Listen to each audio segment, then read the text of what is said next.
नमस्कार। आपने मुझे इस समिट के माध्यम से देश और दुनिया के सम्मानित अतिथियों से, आपके दर्शकों से जुड़ने का अवसर दिया है। मैं नेटवर्क 18 का आभार व्यक्त करता हूं।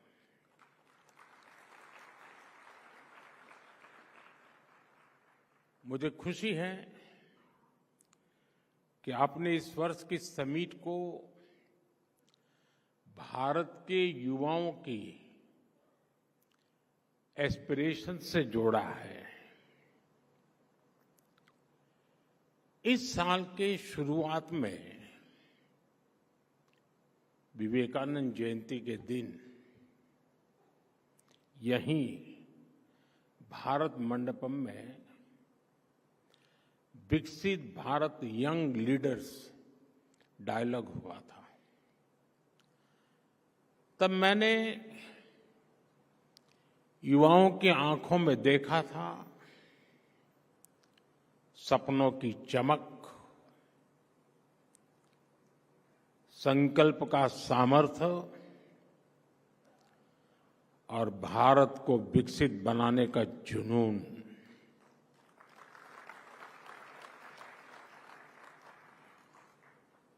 2047 तक हम भारत को जिस ऊंचाई पर ले जाना चाहते हैं, जिस रोडमैप को लेकर हम चल रहे हैं,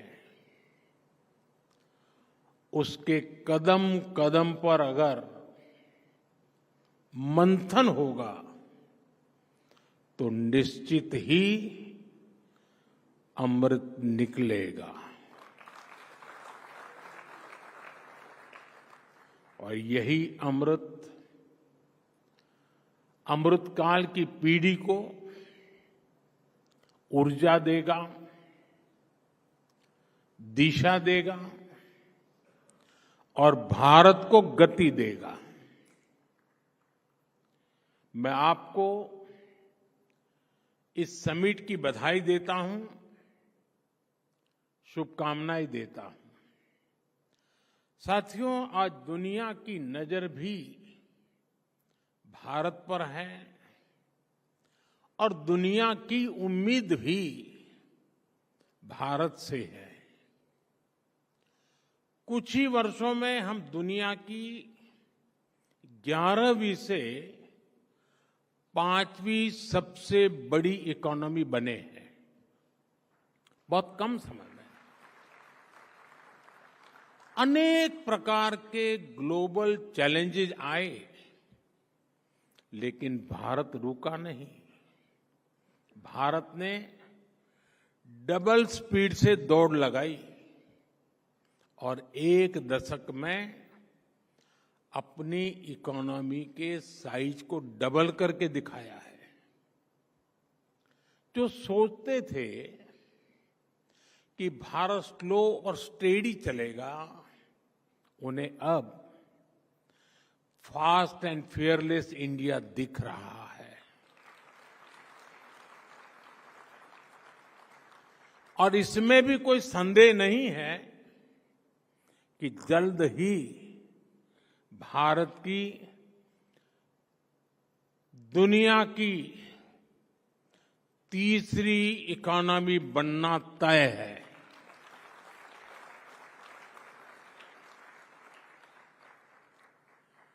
ग्रोथ की इस अभूतपूर्व स्पीड को कौन ड्राइव कर रहा है? इसे ड्राइव कर रहे हैं भारत के युवा, उनके एम्बिशंस और उनके एस्पिरेशंस। युवा भारत की इन्हीं एम्बिशंस और एस्पिरेशंस को एड्रेस करना आज देश की प्राथमिकता भी है। साथियों, आज 8 अप्रैल है। कल परसों ही साल 2025 के 100 दिन पूरे हो रहे हैं। 100 डेज 2025 का पहला पड़ाव। इन 100 दिनों में जो निर्णय हुए हैं उनमें भी आपको युवा एस्पिरेशंस की ही झलक दिखेगी। साथियों, इन 100 दिनों में हमने सिर्फ फैसले नहीं लिए, हमने भविष्य की मजबूत नींव रखी है। हमने पॉलिसीज से पॉसिबिलिटीज की राह खोली है। 12 लाख रुपये तक की इनकम पर टैक्स, थैंक यू। इसका सबसे बड़ा फायदा हमारे यंग प्रोफेशनल्स और एंटरप्रेन्योर्स को मिल रहा है।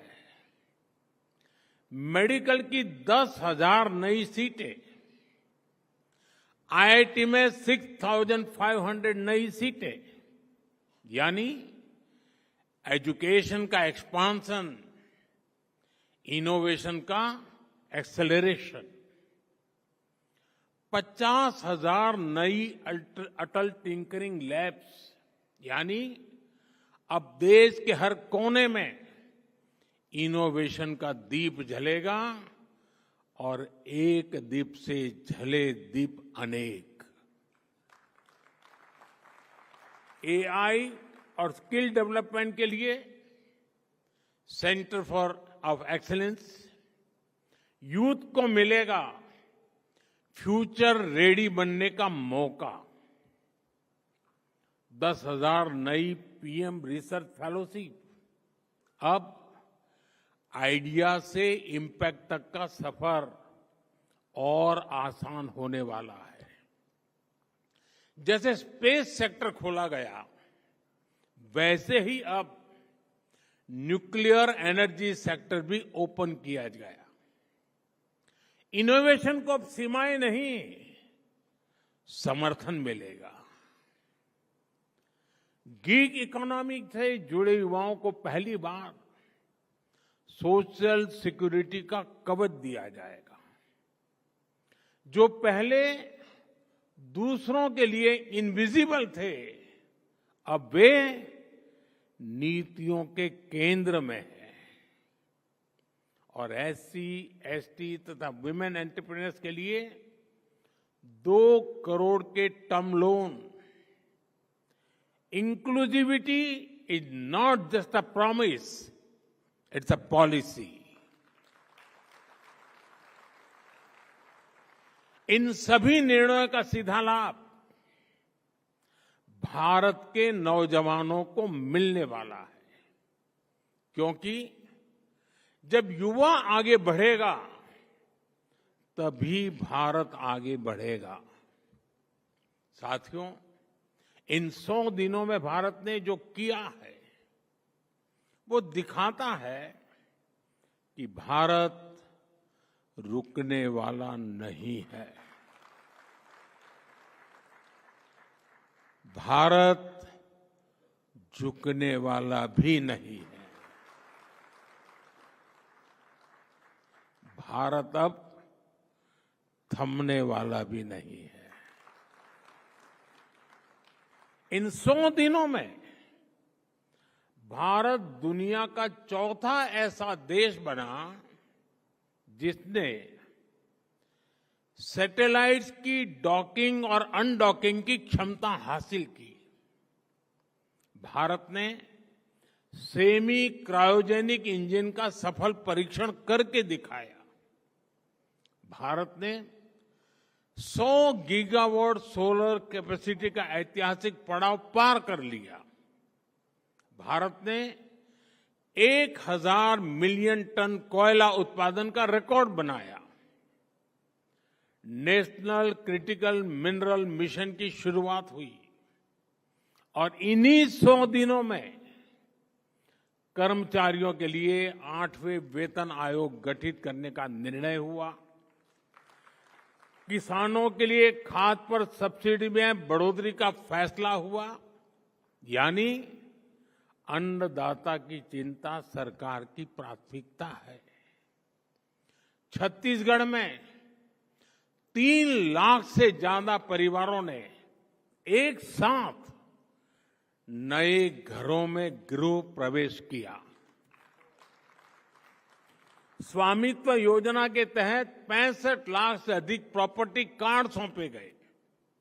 और इतना ही नहीं, इन्हीं 100 दिनों में दुनिया की सबसे ऊंची टनलों में से एक सोनमर्ग टनल राष्ट्र को समर्पित की गई। आईएनएस सूरत, आईएनएस नीलगिरी, आईएनएस वाक्षित भारतीय नौसेना की ताकत में नए नगीने जुड़ गए।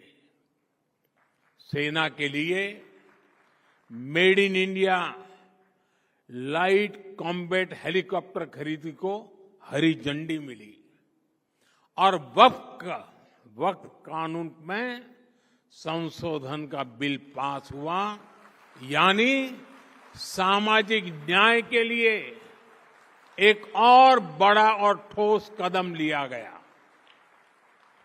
ये 100 दिन 100 फैसलों से भी बढ़कर है। ये 100 संकल्पों की सिद्धि के दिन है। साथियों, परफॉर्मेंस का यही मंत्र राइजिंग भारत के पीछे की असली एनर्जी है। आप जानते हैं, अभी 2 दिन पहले ही मैं रामेश्वरम में था। वहां मुझे ऐतिहासिक पंबन ब्रिज के लोकार्पण का अवसर मिला। करीब 125 साल पहले अंग्रेजों ने वहां एक पुल बनवाया था। उस पुल ने इतिहास देखा, उसने आंधियां सही। एक बार सुनामी ने, साइक्लोन ने उस पुल को बहुत नुकसान पहुंचाया। सालों तक देश इंतजार करता रहा, लोग मांग करते रहे, लेकिन पहले की सरकारों की नींद नहीं टूटी। जब हमारी सरकार आई तो नए पंबन ब्रिज के लिए काम शुरू हुआ और अब देश को अपना पहला वर्टिकल रिफ्ट रेल सी ब्रिज मिल गया है। साथियों, परियोजनाओं को लटकाते रहने से देश नहीं चलता। देश चलता है परफॉर्म करने से, तेजी से काम करने से। Delay is the enemy of development.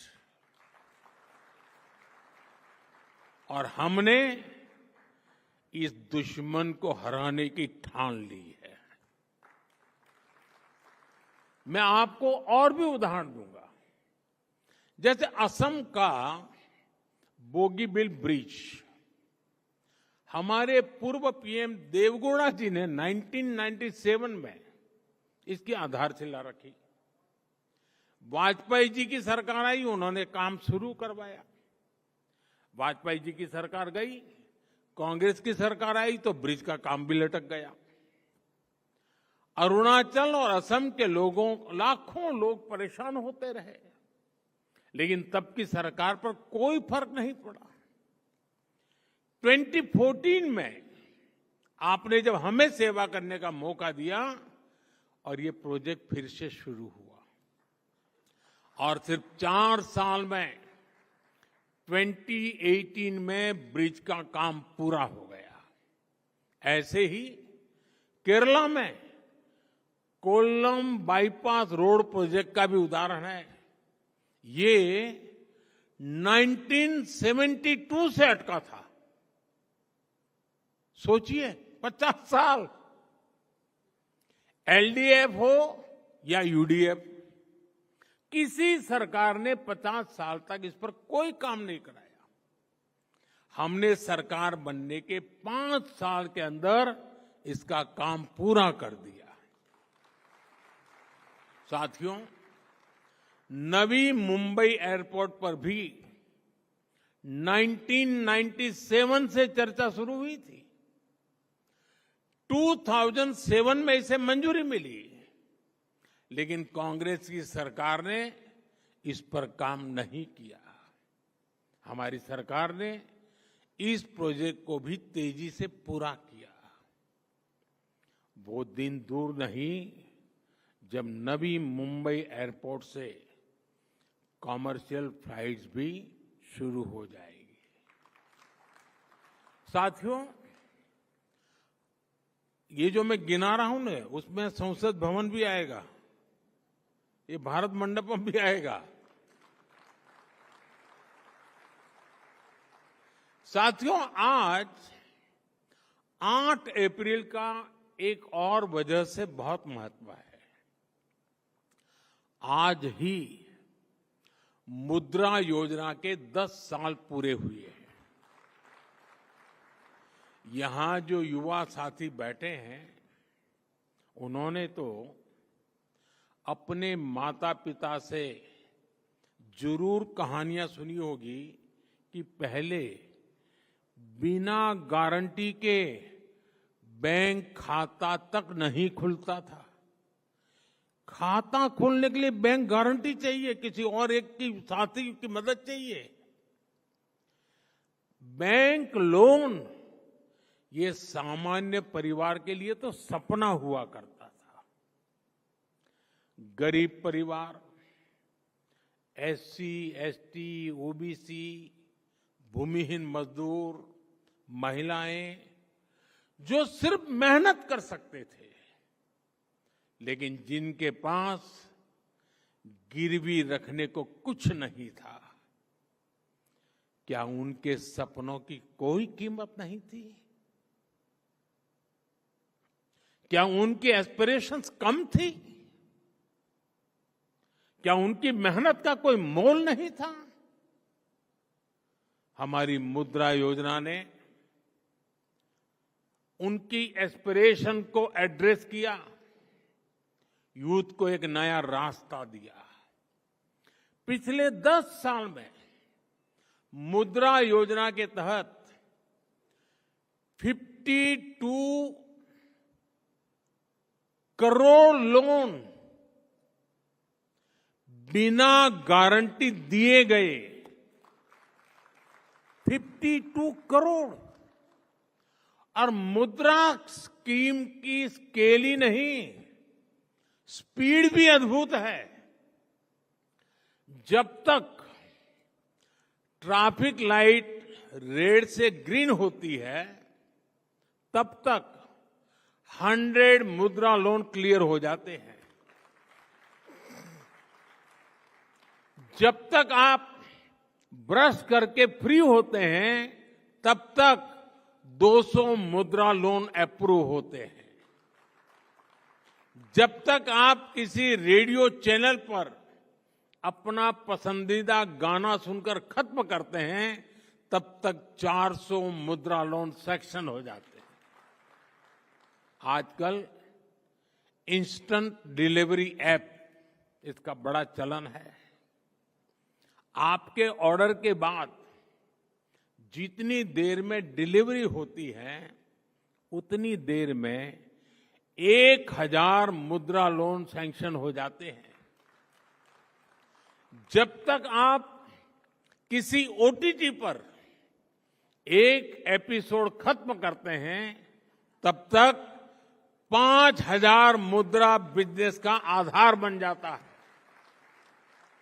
साथियों, मुद्रा योजना ने गारंटी नहीं मांगी, उसने भरोसा किया। और आप सभी को जानकर अच्छा लगेगा, मुद्रा योजना की वजह से 11 करोड़ लोगों को पहली बार अपना कोई काम करने के लिए, स्वरोजगार के लिए लोन मिला है। ये 11 करोड़ लोग अब फर्स्ट टाइम एंटरप्रेन्योर बने हैं। यानी 10 साल में 11 करोड़ नए सपनों को उड़ान मिली है। और आप जानते हैं कि मुद्रा से कितना पैसा गांवों और छोटे शहरों में पहुंचा है। करीब 33 लाख करोड़ रुपीस, 33 लाख करोड़ रुपए, इतनी तो कई देशों की जीडीपी भी नहीं है। This is not just micro finance, this is a mega transformation at the grass roots. साथियों, ऐसा ही उदाहरण एस्पिरेशनल डिस्ट्रिक्ट और एस्पिरेशनल ब्लॉक्स का है।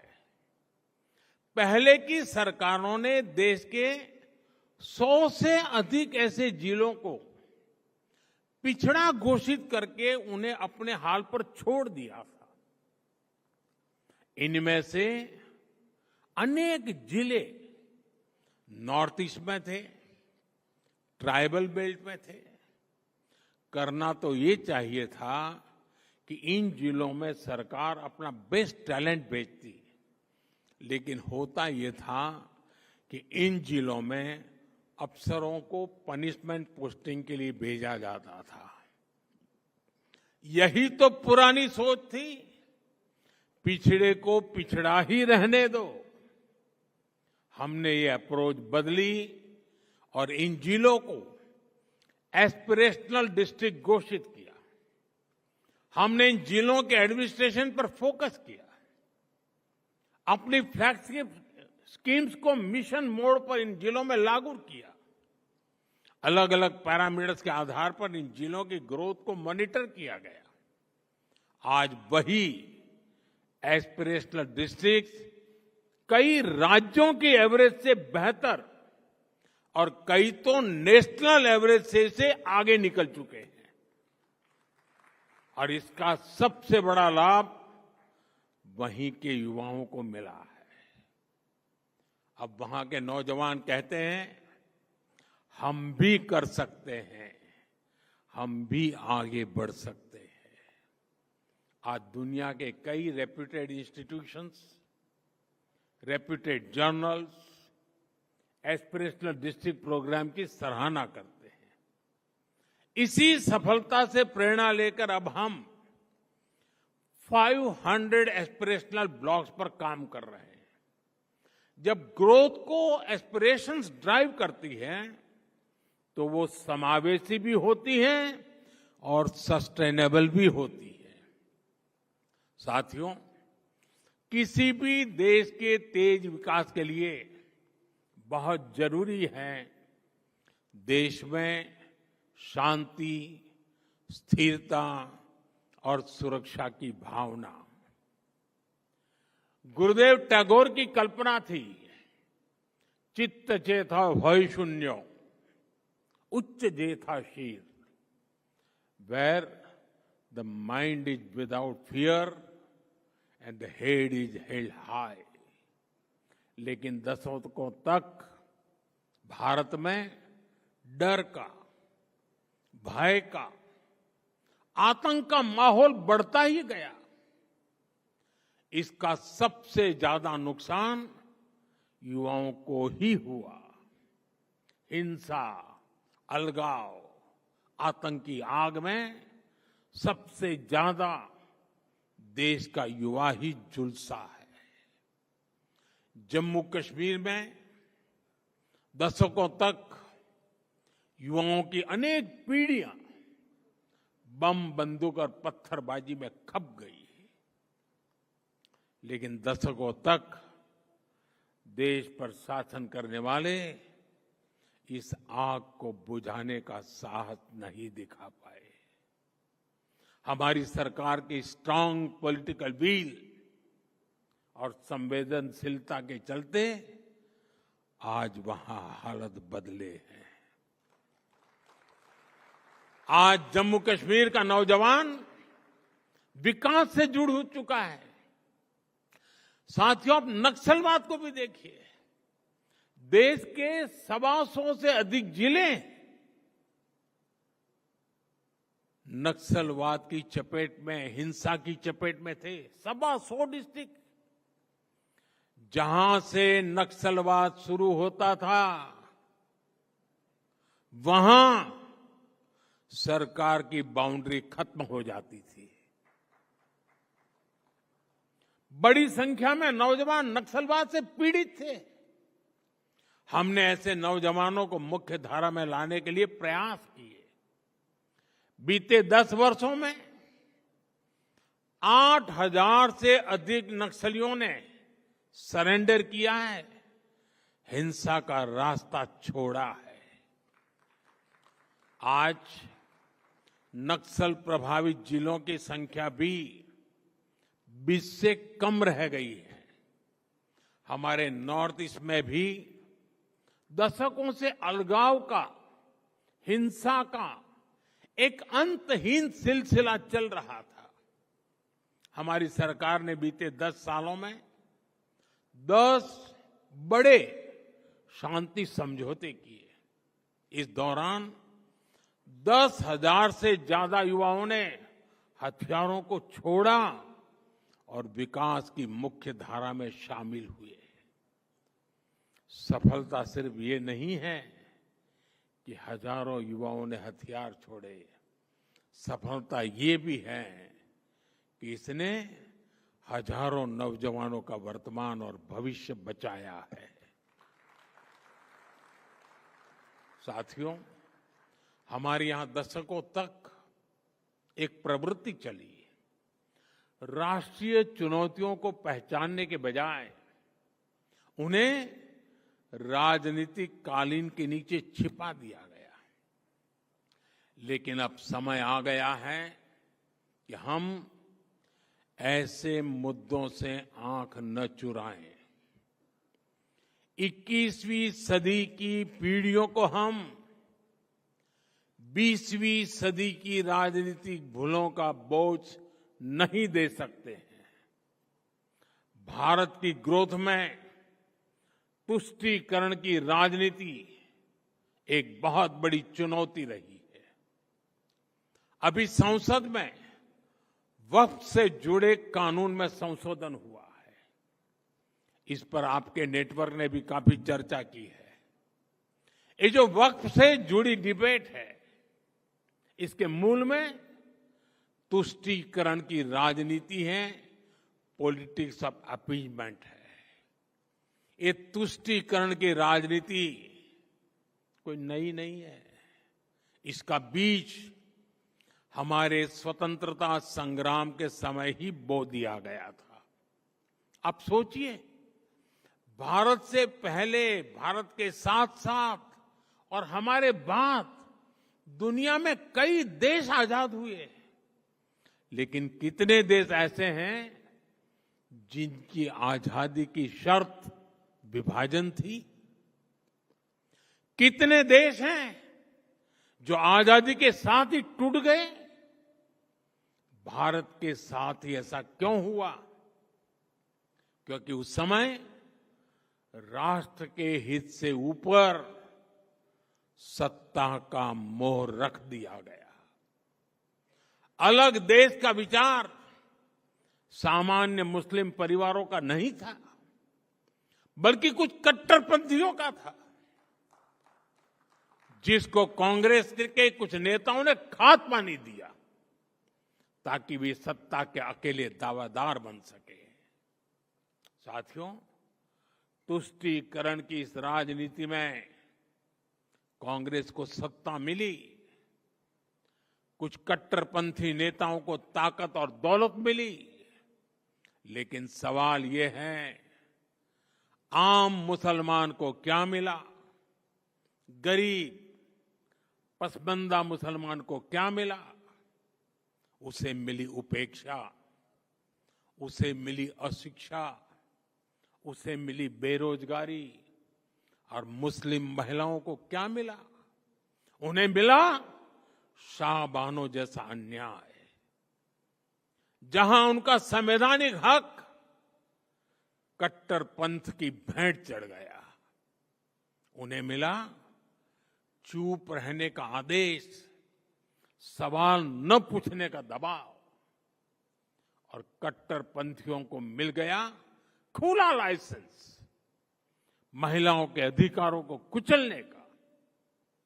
साथियों, तुष्टीकरण यानी पॉलिटिक्स ऑफ एबिजमेंट भारत की सोशल जस्टिस की मूल अवधारणा के पूरी तरह खिलाफ है। लेकिन कांग्रेस ने इसे वोट बैंक की राजनीति का हथियार बना दिया।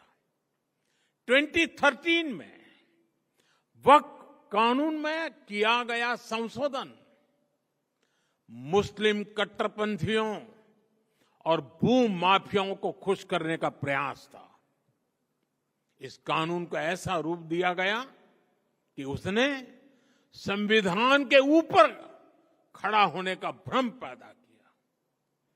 जिस संविधान ने न्याय के रास्ते खोले, उन्हीं रास्तों को वक्फ कानून ने संकुचित कर दिया गया, और इसके दुष्परिणाम क्या हुए? कट्टरपंथियों और भूमाफियाओं के हौसले बुलंद हुए। केरल में ईसाई समाज के ग्रामीणों की जमीन पर वक्फ के दावे, हरियाणा में गुरुद्वारों की जमीन विवादों में, कर्नाटका में किसानों की जमीन पर दावा, कई राज्यों में गांव के गांव हजारों हेक्टेयर जमीन अब एनओसी और कानूनी उलझनों में फंसी पड़ी है। मंदिर हो, चर्च हो, गुरुद्वारे हो, खेत हो, सरकारी जमीनें हो, किसी को भी अब भरोसा नहीं रह गया था कि उनकी जमीन उनकी ही रहेगी। सिर्फ एक नोटिस आता था और लोग अपने ही घर और खेत के लिए कागज ढूंढते रह जाते थे। जो कानून न्याय के लिए था, वो डर का कारण बन गया। ये कैसा कानून था?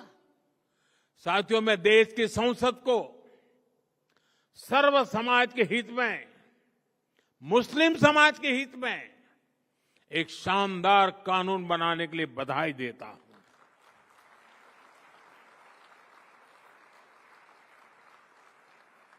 अब वक्फ की पवित्र भावना की भी रक्षा होगी और गरीब, पसबंदा मुसलमान, महिला, बच्चे, सबके हक भी महफूज रहेंगे। वक्फ बिल पर हुई बहस हमारे संसदीय इतिहास की दूसरी सबसे लंबी डिबेट थी। 75 साल में दूसरी सबसे लंबी डिबेट। इस बिल को लेकर दोनों सदनों को मिलाकर 16 घंटे चर्चा हुई।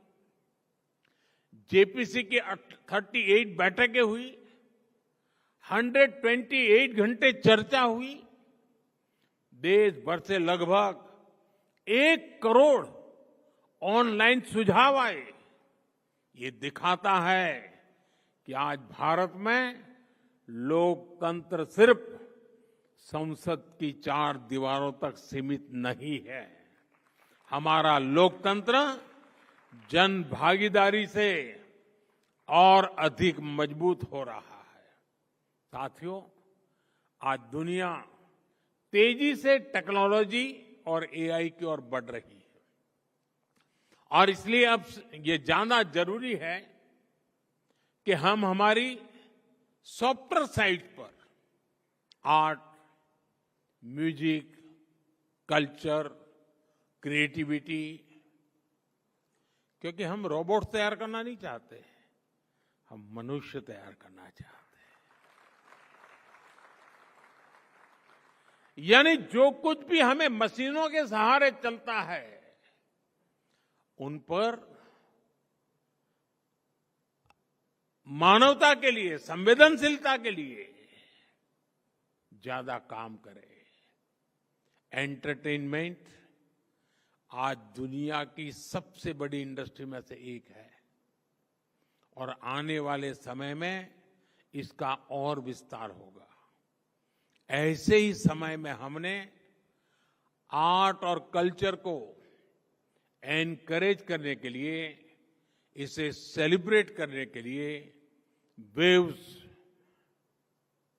और अभी राहुल जब भाषण कर रहे थे शायद 10 बार वेव्स आए हैं, 10 बार वेव शब्द था, लेकिन वो वेव 14 में ही शुरू हुआ ऐसा नहीं, हर 10 साल में नए रंग रूप के साथ आता है।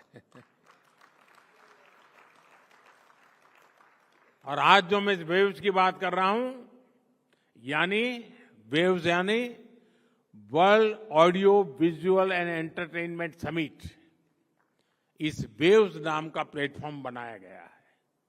अगले महीने मुंबई में इसका बहुत बड़ा आयोजन होने जा रहा है और ये लगातार होते रहने वाला है। एक लंबी व्यवस्था खड़ी हो रही है। आप सभी जानते हैं हमारे यहाँ movies, podcast, gaming, music, AR और वीआर की बहुत वाइब्रेंट और क्रिएटिव इंडस्ट्री है। हमने क्रिएट इन इंडिया का मंत्र लेकर इसे नेक्स्ट लेवल पर ले जाने का फैसला लिया है। वेव्स इंडियन आर्टिस्ट को कंटेंट बनाने और ग्लोबल बनाने के लिए एनकरेज करेगा और इसके साथ साथ क्रिएट इन इंडिया दुनिया भर के आर्टिस्ट को भारत में आने का अवसर भी देगा। मैं नेटवर्क 18 के साथियों से भी कहूंगा कि वो वेव्स के प्लेटफॉर्म को पॉपुलराइज करने के लिए आगे आए। यहां बड़ी संख्या में क्रिएटिव डोमेन्स में काम करने वाले युवा साथी हैं। कुछ लोगों से मेरे मिलने का मौका भी मिला। मैं उन्हें भी कहूंगा वो इस मूवमेंट को, इस प्लेटफॉर्म का हिस्सा बने। वेव्स की लहर हर घर, हर दिल तक पहुंचनी चाहिए। आप लोग ये करेंगे, ये मुझे पूरा विश्वास है। साथियों, नेटवर्क 18 ने इस समिट के माध्यम से देश के युवाओं की क्रिएटिविटी, उनकी सोच, उनकी संकल्प शक्ति को जिस तरह सामने रखा है वह सराहनीय है। आपने युवाओं को एंगेज किया, उन्हें देश की समस्याओं पर सोचने, सुझाव देने और समाधान खोजने का मंच दिया और सबसे बड़ी बात, उन्हें सिर्फ श्रोता नहीं, परिवर्तन का भागीदार बनाया। अब मैं देश की यूनिवर्सिटीज, कॉलेज और रिसर्च इंस्टीट्यूशन से आग्रह करता हूं कि समिट के एंगेजमेंट को आगे ले जाएं। जो इनसाइट निकले हैं, जो सुझाव आए हैं, उन्हें डॉक्यूमेंट करें, स्टडी करें और पॉलिसी तक पहुंचाएं। तभी ये समिट सिर्फ एक इवेंट नहीं, एक प्रभाव बन पाएगी। आपका उत्साह, आपकी सोच, आपकी भागीदारी ही भारत को विकसित देश बनाने के संकल्प की ऊर्जा है। मैं एक बार फिर इस आयोजन से जुड़े सभी साथियों को और विशेषकर हमारे युवा साथियों को बहुत बहुत शुभकामनाएं देता हूं। बहुत बहुत धन्यवाद।